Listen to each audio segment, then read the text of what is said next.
और मैं ज़रा कद्दू आपको दीदार करवाऊँ कद्दू का। चेक करें कितना क्यूट खूबसूरत और चुना मुना सा कद्दू है।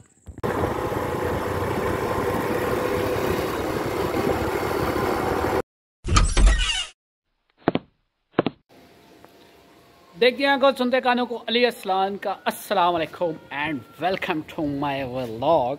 ताज़ा ताज़ा इत्तलात के मुताबिक मुझे खबर मिली है कि I am looking so cute, innocent, awesome and beautiful.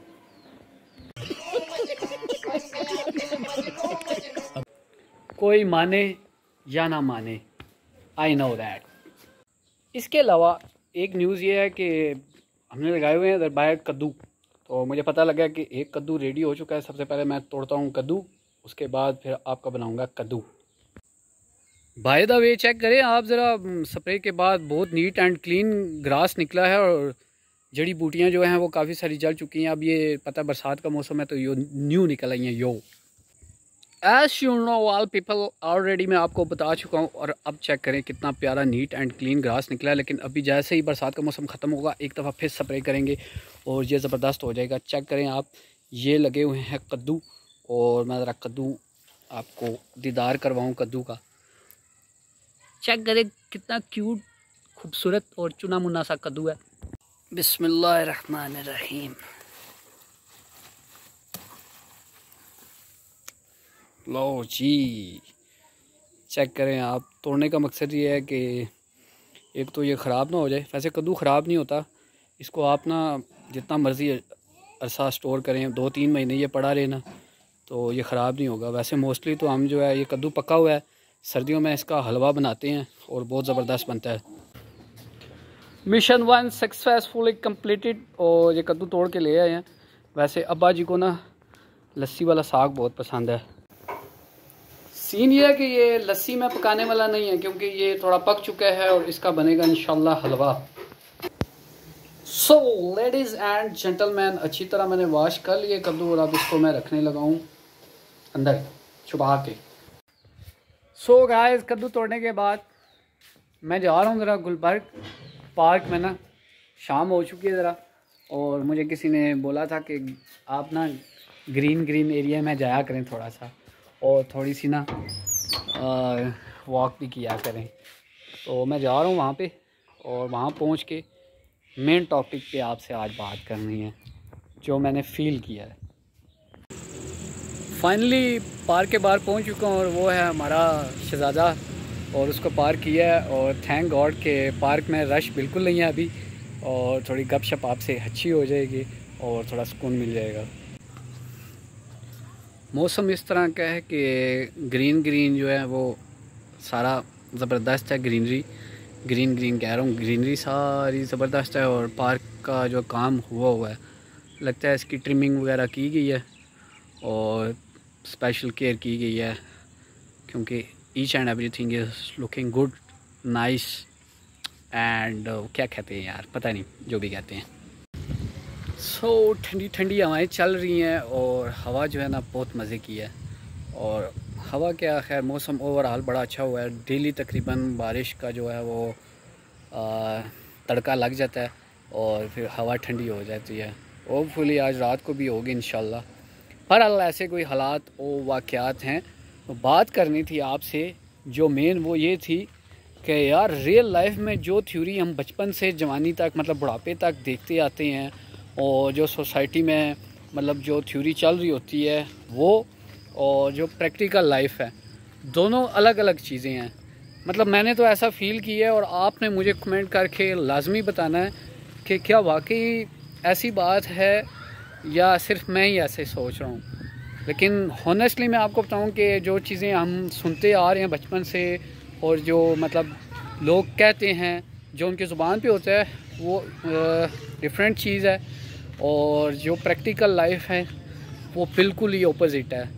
और बाकी फिर आप जब बताएंगे तो अभी आपको मैं इसकी एग्जांपल्स देता हूँ आहिस्ता आहिस्ता। उसकी सबसे बड़ी एग्जांपल ये है इस दौर में कि हर बंदा परेशान है। और वैसे तो आपको लोग कहेंगे कि रिस्क अल्लाह की ज़ात देती है, राज़िक अल्लाह है, लेकिन इसके साथ साथ बिलीव मी कि लोगों को बिल्कुल यकीन नहीं है, उन्हें लगता है हम 5-5, 6-6 जगह हाथ फंसाएंगे, 5-5, 6-6 काम करेंगे तो हमारा गुजारा होगा। मैं ये बिल्कुल भी नहीं कह रहा कि आप लोग एफर्ट ना करें, लेकिन यकीन माने कि मतलब हमारे ईमान कमज़ोर हो चुके हैं। उसके अलावा और भी बहुत सारी बातें हैं। सेकेंडली, अच्छा खाने वाले से भी आप पूछेंगे ना, यार बड़े मुश्किल हालात हैं, ऐसा है वैसा है, अल्हम्दुलिल्लाह कोई नहीं कहेगा। और जो कहेगा भी 2-4 मिनट आप थोड़ी सी अगर गुफ्तगू एक्सप्लोर करेंगे तो साथ ही फिर उसका भी रोना धोना शुरू हो जाएगा। बहुत कम लोग हैं जो आधी रोटी खा के भी कहते हैं शुक्र अल्हम्दुलिल्लाह। एंड दी नंबर नेक्स्ट कि ये दुनिया फ़ानी है और हमने मुसाफिर की तरह रहना है, और ये कुरान मजीद में भी है। लेकिन मुझे, मेरे समेत, मैं ये इंक्लूडिंग मी मैं बात कर रहा हूँ, मुझे ये बताएं कि कौन है वो जो इस पे इम्प्लीमेंट करता है, इस पे अमल करता है। कौन है ऐसा बंदा जो प्रैक्टिकली ऐसे करता है? मतलब हमें ना 10-10 घर चाहिए, 10-10 गाड़ियाँ चाहिए। उसके अलावा हमें ना अगली 7 पीढ़ियों के लिए इतना कमाना है कि वो उड़ाएँ भी तो ख़त्म ना हो। मतलब कल को जो आगे 4 किड्स होंगे वो ये बोलें कि यार पीछे बड़ा माल था, और ये बिल्कुल ना बोलें कि यार हमारे बड़े जो हैं वो हमारे लिए छोड़ के क्या गए हैं। अच्छा जी, इसके अलावा जो लोग आपको एडवाइस करते हैं, नसीहत करते हैं, वो कह रहे होते हैं, मतलब उनका माइंड ये होता है कि आप लाइफ में बड़े सक्सेसफुल हों। लेकिन जो बंदा सक्सेसफुल होता है, मुझे नहीं पता, ईवल आइज़ उस पर होती हैं, फिर उस पर जादू गंडे टूने भी होते हैं। लोग करते हैं यार, करते हैं। लेकिन मैं इस चीज़ पे बिलीव करता हूँ कि ये आप पे अगर कोई मुश्किल टाइम आता है या कोई मुश्किल परेशानी आती है, कोई मसाइल वगैरह होते हैं, तो वो एक टाइम के लिए होते हैं। शायद आपका भी इम्तिहान होता है और अल्लाह ने ये देखना होता है कि आपका ईमान कितना है। मतलब मेरे ख्याल में कि वो एक टाइम आता है, अगर कुछ ऐसी चीज़ें छोटे मोटे टाइम के लिए होती भी हैं, ड्यूरेशन के लिए, तो वो ख़त्म हो जाती हैं। और बस उसकी शायद ये है कि अल्लाह ताला पे आपने ईमान और यकीन रखना होता है। और बाकी ज़ाहिर बात है कि सुप्रीम पावर सिर्फ़ और सिर्फ अल्लाह की ज़ात है और कोई आपका कुछ नहीं बिगाड़ सकता।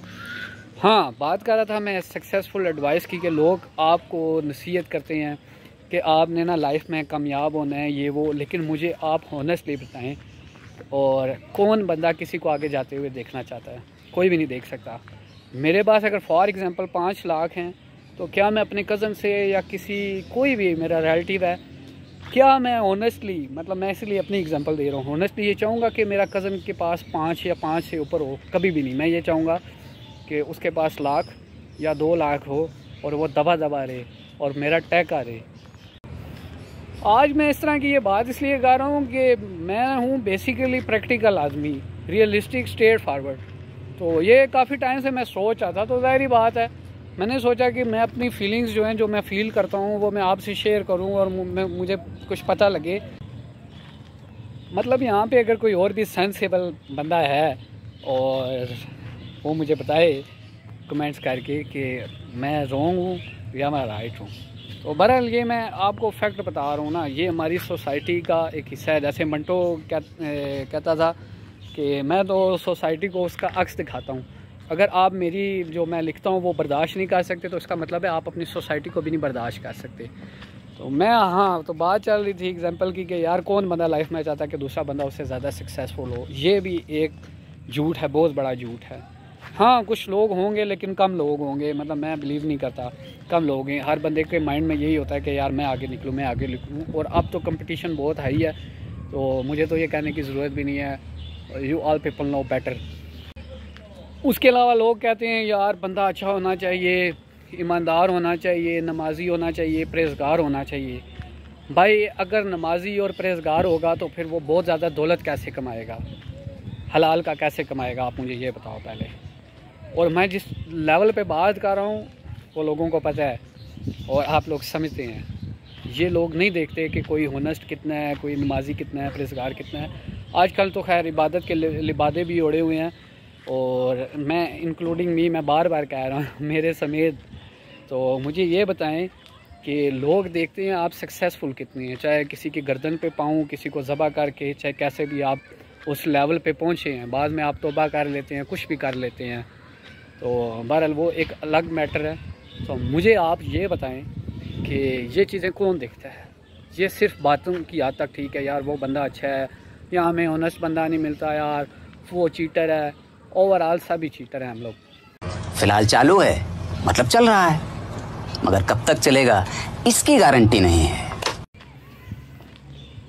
नेक्स्ट थ्योरी ये है कि जी हमें अपने आप को ठीक करना है जी, और जी हर बंदा अपने आप को ठीक कर ले। और ये बहुत बड़ा कोट है हज़रत अली अलैहिस्सलाम का कि अगर आप तबलीग करना चाहते हैं हकीकी, तो आप अपने आप को ठीक करें। मैं ये कहता हूँ कि हर बंदा अगर ये चीज़ प्रैक्टिकली करे तो फिर तो मसाइल ही ख़त्म हो जाते हैं। लेकिन बात यह है कि ये मैं भी कह रहा हूँ, आप सब भी ये कहते हैं, और ये सिर्फ़ और सिर्फ कहने की हद तक है। और प्रैक्टिकल करने जाओ तो आप सबको ये पता है कि हमें गिबत करने में और जो चुगलियाँ लगाने में जो चस आती है ना, वो किसी काम में नहीं आती।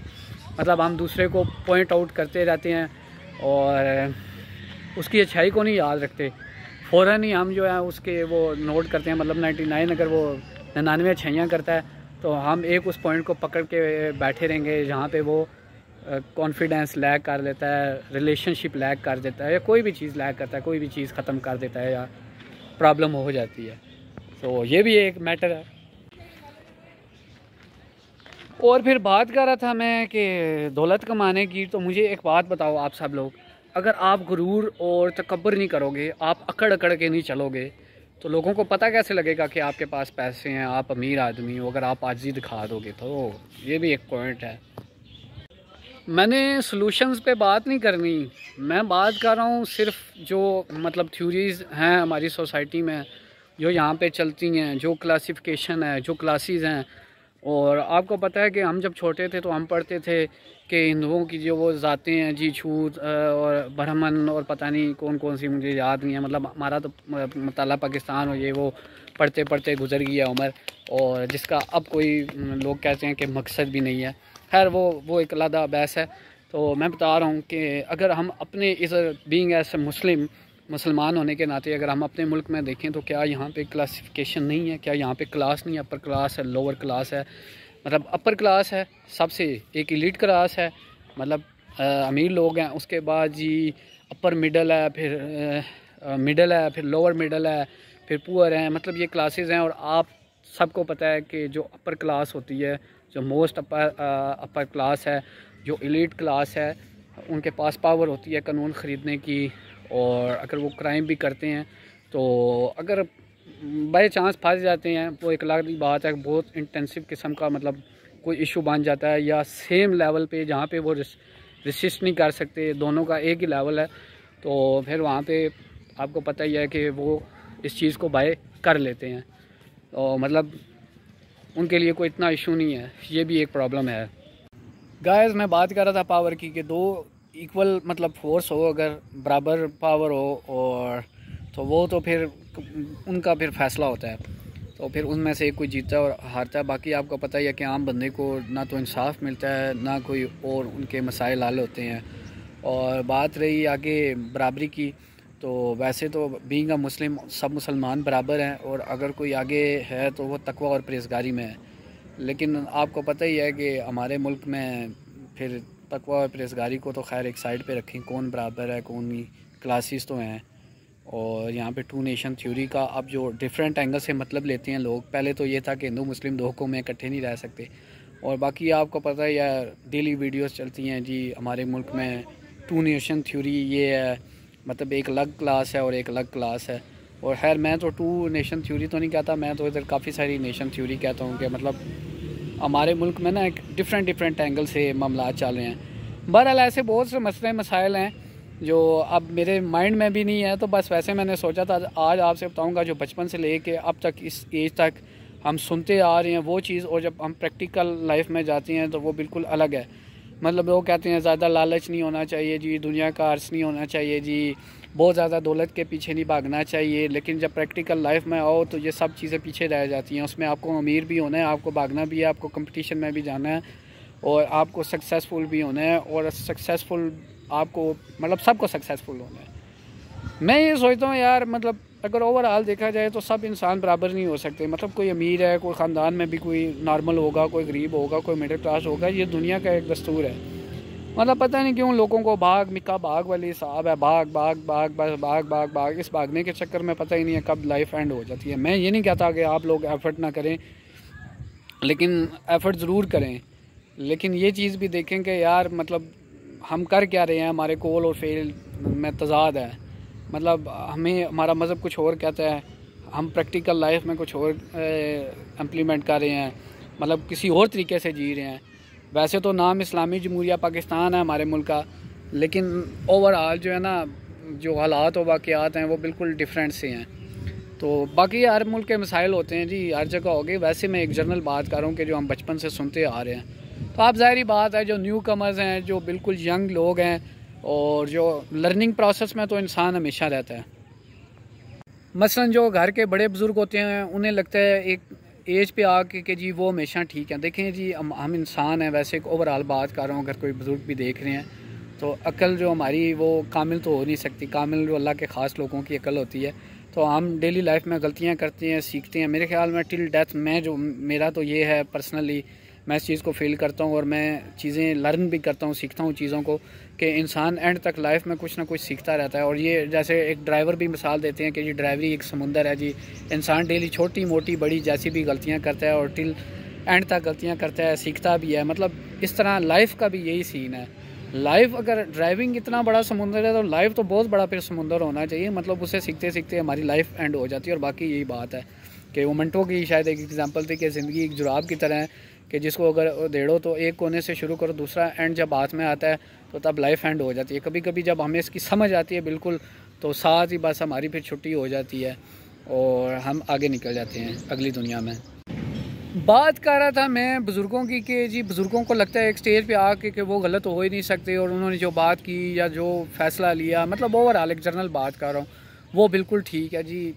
हो सकता है ठीक भी हो, लेकिन ज़रूरी तो नहीं हर दफ़ा बुज़ुर्ग ही ठीक हों और हर दफ़ा बच्चे ही गलत हों। ऐसा नहीं हो सकता। कभी कभी आपके बच्चे या कुछ वो भी अपनी जगह ठीक हो सकते हैं। अब मैं ये नहीं कह रहा कि आप लोग बड़ों से बदतमीज़ी करने ऊपर हो। एक वैसे मैं ओवरऑल सोसाइटी का जो हमारे नॉर्म है, जो पॉलिसी है, वो आपसे डिस्कस कर रहा हूँ। और बाकी ये स्पेशली ज़्यादातर मिडिल क्लास में ही होता है। अपर क्लास के एक अलग लेवल हैं, एक अलग मसले मसाइल हैं। उस अपर क्लास से मुराद मेरी जो ना एक स्पेसिफ़िक क्लास है, एलीट क्लास है। अरे यार, उनकी लाइफ क्या होती है, उनकी ना मैंने देखा है उनकी एक बस लाइट सी सोशल लाइफ होती है, और बस ना उनको पता होता है क्या हो रहा है क्या नहीं हो रहा। पता नहीं, यार मुझसे कोई एतराज़ करेगा, लेकिन मैंने देखा है यार, थोड़ा सा देखा है, लेकिन वो डीपली मुझे नहीं पता है, या नो आइडिया। मतलब हमारी तो एक डिफरेंट लाइफ होती है। हमारे एरिया में जो अपर क्लास है ना, वो अगर आप उसको कंपेयर करेंगे जो सिटी की अपर क्लास है, तो वो टोटल डिफरेंट होती है। मतलब देसी अपर क्लास और वलायती अपर क्लास, मतलब एजुकेटेड जो लोग हैं, उन दोनों में फ़र्क होता है। हाँ, आगे जाके अगर वही लोग मतलब एजुकेटेड हो जाते हैं ज़्यादा, तो फिर वो सेम लेवल पे चले जाते हैं, तो वो एक अलग बात है। तो बहरहाल ये है कि मुझे भी कुछ चीज़ें थी, मतलब लाइफ में मैंने सोचा था कि यार कुछ चीज़ें ना अपनी लाइफ में अगली स्टेज पे जाके चेंज करूँगा। लेकिन एक बात आपको बताऊँ, अगर 40 तक आप सेम लेवल पे रहते हैं, तो मेरा नहीं ख्याल कि उसके बाद आप कुछ चेंज कर सकते हैं। चेंज करने की एज होती है आई थिंक 20 के बाद। 20 तो इंसान मैच्योर नहीं होता, 25 के बाद ही थोड़ा थोड़ा मैच्योर होना शुरू होता है। तो बहरहाल अगर मतलब थोड़ा डीप थिंकर हो या मतलब कुछ लाइफ में चेंजिंग लाना चाहे, तो 25 से 35 बेस्ट एज होती है, लेकिन कभी कभी नहीं हो सकता।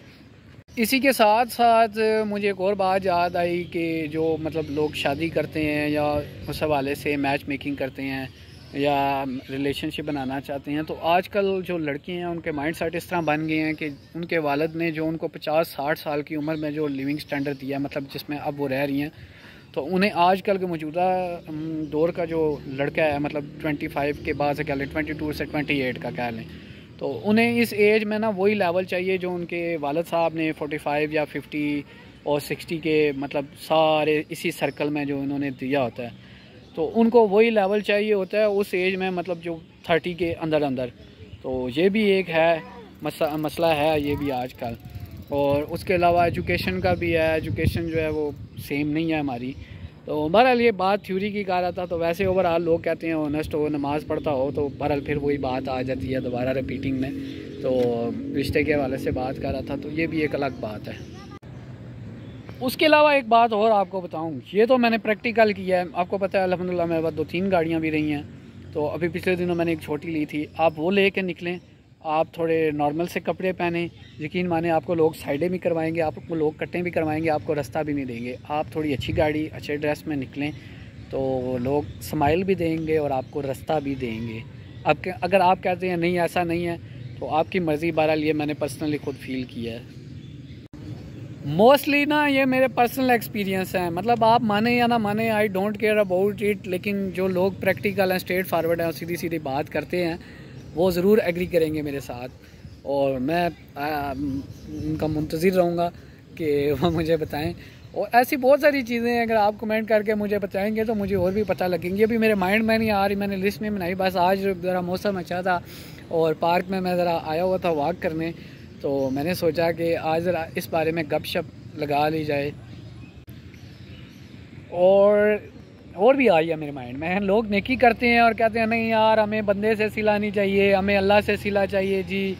और लेकिन ना उनके दिल में यही होता है कि यार मैंने इसके साथ ये नेकी की है, कल कला को वो बंदा थोड़ा सा आगे से ज़रा कुछ कर देना तो उसको फ़ौरन एहसान जितलाएंगे और नेकियां जितलाना शुरू कर देते हैं। अगर अल्लाह से सिला चाहिए तो बस अल्लाह के हवाले कर दो, बोलो अल्लाह जी मुझे सिला दें और बात ख़त्म हो जाती है।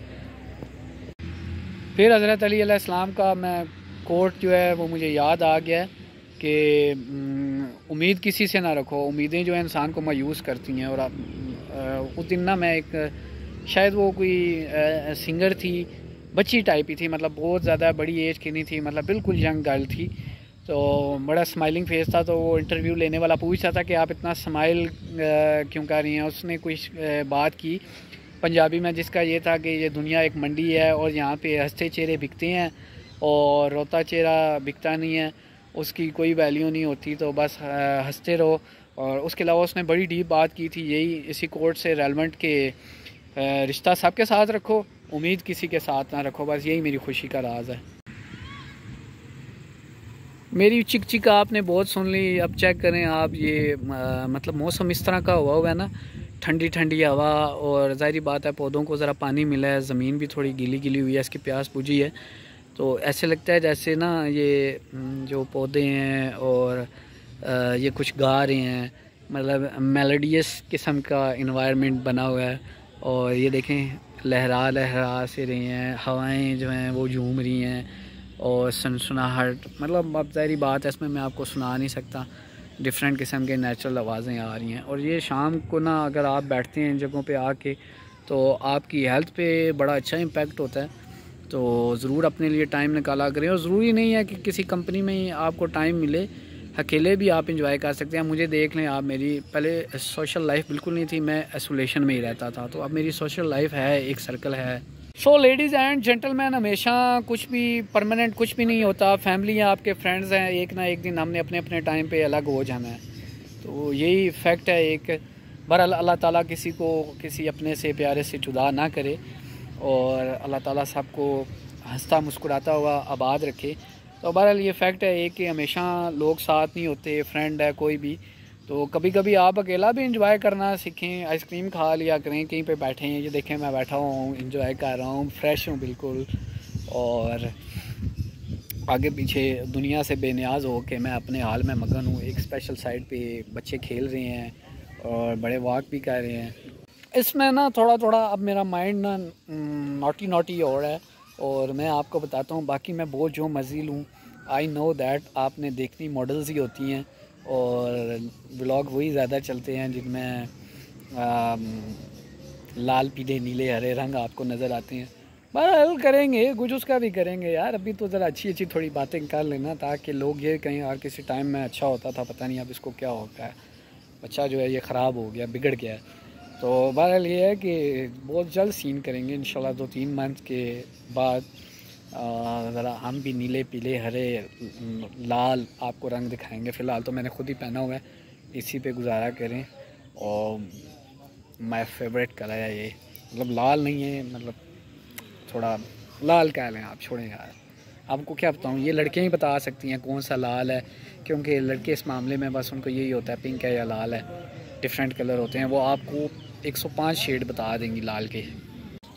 अगेन मैंने वॉक स्टार्ट कर दी है और ये जो मैंने फ़ील किया था और जो मैंने आपको बताया है ये डीप फैक्ट हैं। मुझे ऐसे लगता है आपने भी मुझे इस बारे में ज़रूर बताना है, अगर आपने भी कुछ ऐसे फ़ील किया है इस बारे में, लाइफ के बारे में। तो मैं आई विल लुक फॉरवर्ड, मैं इंतज़ार करूँगा आपके कमेंट्स का। आपने मुझे लाजमी बताना है कि आपकी लाइफ में भी अगर इस तरह के हालात और वाक़यात हैं। बाकी ये है कि उम्मीद है कि वीडियो आपको पसंद आई होगी। मिलते हैं न्यू व्लॉग में, और अपना बहुत सा ख्याल रखिएगा। Ali Arsalan is now signing out. अल्लाह हाफिज़।